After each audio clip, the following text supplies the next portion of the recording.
Hey, joining us now is the RNC chairman, not a spin doctor, Michael Whatley. Good morning to you, Mr. Chairman. I mean, the president's right on the merits. I get it. We are a party of principle. You have people who are very strong fiscal conservatives. They want government spending cut or reforms to end waste, fraud, and abuse. Sometimes you got to take 90%, call it a win. Yeah, look, the American people support this bill. 80% of the American people in recent polls said that they want to see the Trump tax cuts extended. That includes 81% of independents and 72% of Democrats.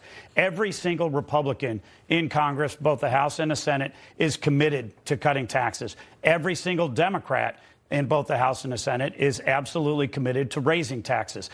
This is a very strong division line here. It's a bright yellow line. And Republicans are going to get this bill done because we need to have the economy rolling as we move forward with the president's agenda. The Democrats want to do everything they can to stop it.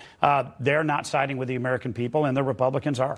And you know the president well, and the power of persuasion is real. We know that he will be on Capitol Hill at 9 o'clock to talk to all of these Republicans, and especially those that are still holding out. What do you think his messaging will be today, and does it work? His message is going to be very simple. Get it done. You know, I've had meetings with over 100 members of the House. The president has met with the entire caucus on multiple occasions, as has the vice president. And we don't need to let the perfect be the enemy of the good. Right now, we need to move forward with this bill.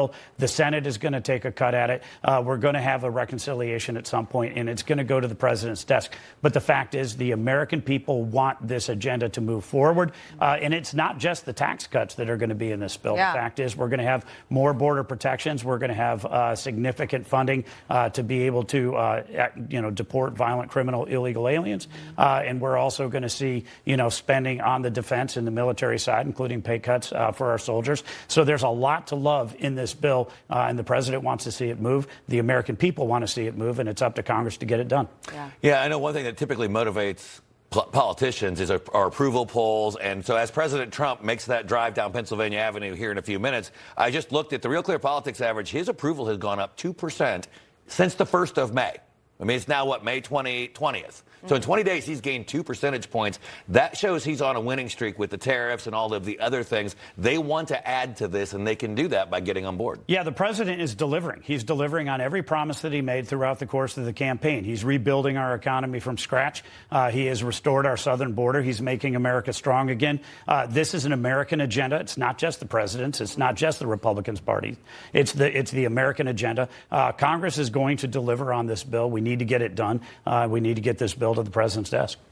I want to switch gears, and I want to ask you about President Biden's diagnosis that we heard about yesterday. And again, we can't reiterate enough that our thoughts and prayers are obviously with the former president and his family as he goes through this, because we would not wish cancer on anyone. And it's terrible to see that it's so late stage cancer and that it's in the bones as well.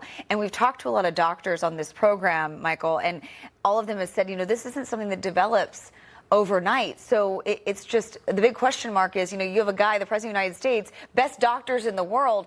How was something like this missed, or is there something else there? What does the Republican Party think about all of this? Look, Joe Biden's family and Joe Biden's inner circle knew that he was not capable of being president for 4 more years, and yet they trotted him out there and put him up to be able to run again. And when it became painfully obvious, whether it was through the Ben-Hur interview and the stories that came out about it, or that debate, that it was very clear that he was not capable. There's a lot of question about, was he capable of being president at the time, let alone running for president for 4 more years. That is an epic cover-up, and I think that it's frankly a stain on the Democratic Party that they trotted him out there to be able to do it. And now we see him on TV, trying to defend his legacy. The guy can't string 2 sentences together. It's really kind of a sad state for the Democratic Party that he is still the best spokesman for the party. Yeah, I saw somebody on CNN saying because of the cancer diagnosis, you can't criticize his mental issues and the things that are coming out in the books. I'm like, good luck with that. Mr. Chairman, Michael Whatley, thanks for joining us. Thank you, guys. Thank you.